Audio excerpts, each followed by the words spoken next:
Allow me to read to you the statement of the Obispo Maximo.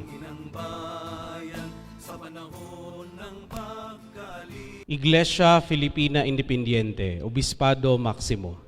Upholding the dignity of workers is integral to IFI mission. Statement of the Obispo Maximo on May 1 International Labor Day celebration, dated May 1, year 2021. Listen, the wages of the laborers who mowed your fields, which you kept back by fraud, cry out, and the cries of the harvesters have reached the ears of the Lord of hosts. The quotation from James chapter 5, verse 4. The Iglesia Filipina Independiente, whose historical heritage takes pride that her birth has been identified with the working class from the Democratic Union of Filipino Workers in 1902.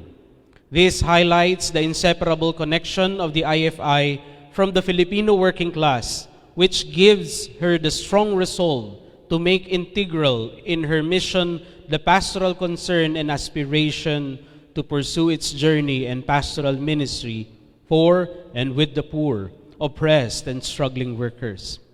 This desire of the IFI to actively advocate for the cause of the workers, aside from her being loyal to the cause of her founding fathers in promoting the welfare and dignity of those people, especially the labor sector, springs from the early church understanding that every person is created in the image of God and are therefore to experience a life lived in dignity and abundance. And this motivates the IFI to be faithful and active in social action in order to promote an atmosphere where people can enjoy a bigger share of the gifts of civilization for the development and fulfillment of their potentials as human beings. This historical mandate and faith imperative in doing mission constantly inspires and challenges the IFI to pursue her commitment to work with the laborers, their unions, and organizations. This commitment and inspiration propelled the IFI to undertake various pastoral activities and programs among the workers at both diocesan and national level, particularly the establishment of the Workers' Assistance Program in key centers of the Church nationwide, and the IFI Migrant Workers Chaplaincies in the United Kingdom, Europe, and Hong Kong, to demonstrate her ministry and solidarity with the Filipino workers, both in domestic and overseas. These are core expressions of IFI's faithful proclamation of the Lord's gospel, her robust pursuit of God's mission, and her active participation in building God's kingdom of justice, peace, righteousness, and love, which the workers are essentially part of. And so today, it is in this commitment that we in the leadership of the Iglesia Filipina Independiente also take inspiration and join the Filipino people and the international community in giving honor and recognition to the working class all over the world, and most especially the Filipino labor sector, in celebrating the 2021 May 1 International Labor Day, even as we continue to persist amid the continuing pandemic and rising tyrannical rule in the land. We express our greetings to the working class and our gratitude for their significant contribution to society. While we rejoice in and recognize the enormous contribution of the working class in our society, we cannot deny the fact that their sector, until today, has long suffered exploitation from the hands of big capitalists, exacerbated by the Duterte government's anti-labor, pro-capitalist policies. For example, its refusal to end the labor contractualization, low wages, and condoning the no work, no pay policy. And for a year now has been worsened by the COVID-19 pandemic, coupled by the government's militaristic response with community quarantine and lockdown. And in a published news report, and we quote, according to the government's labor secretary, around 5 million Filipinos have lost their job by the end of the year 2020, unquote, which leaves many families to extreme hunger and poverty. And the government's 1,000 cash aid will not suffice for families to survive.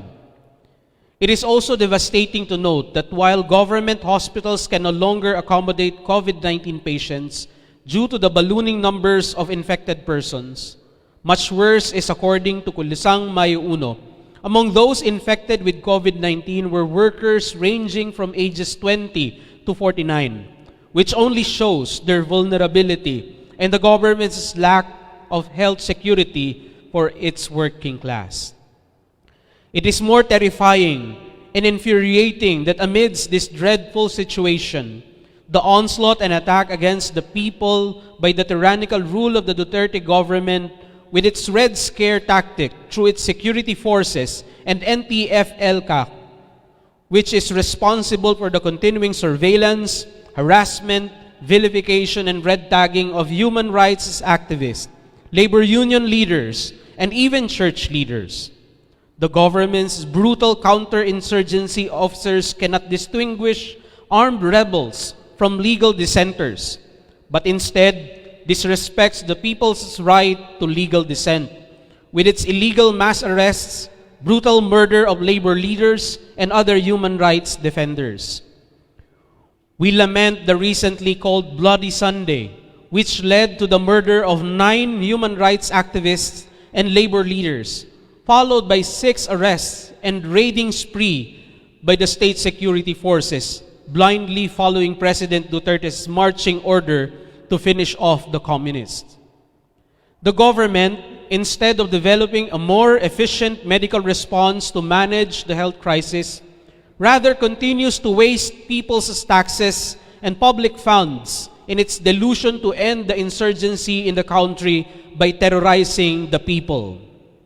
As we have mentioned before, and we quote, "As long as the conditions of massive poverty, social injustice, landlessness, and unemployment prevail in our society, insurgency continues even in the midst of worst and violent regimes like that of the present.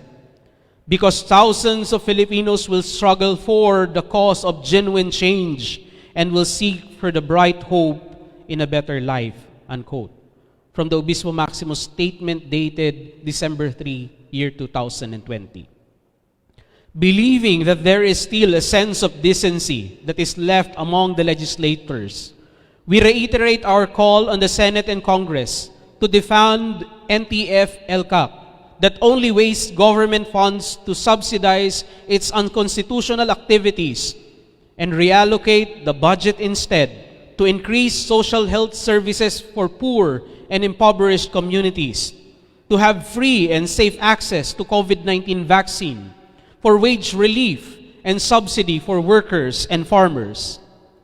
And so today, as we commemorate International Labor Day, we join the working class in the streets to walk with them as they continue to struggle for just living wage, as we raise our prophetic voice in our churches and shout for justice to those victimized by the atrocities cunningly wrought by the Duterte government and its state security forces. We likewise echo their calls and demands. Mass testing, ayuda, kabuhayan, itigil ang atake, bakunang libre at ligtas, kasarinlan. Woe to him who builds his house by unrighteousness and his upper rooms by injustice, who makes his neighbors work for nothing and does not give them their wages. Quoted from Jeremiah chapter 22, verse 13. Stop red tagging, stop illegal arrests, stop the killings and other forms of human rights violations, junk the Anti-Terrorism Act of 2020. Signed, Ramil Timbang, Obispo Maximo. Pinalaya ka ng Panginoon upang magpalaya.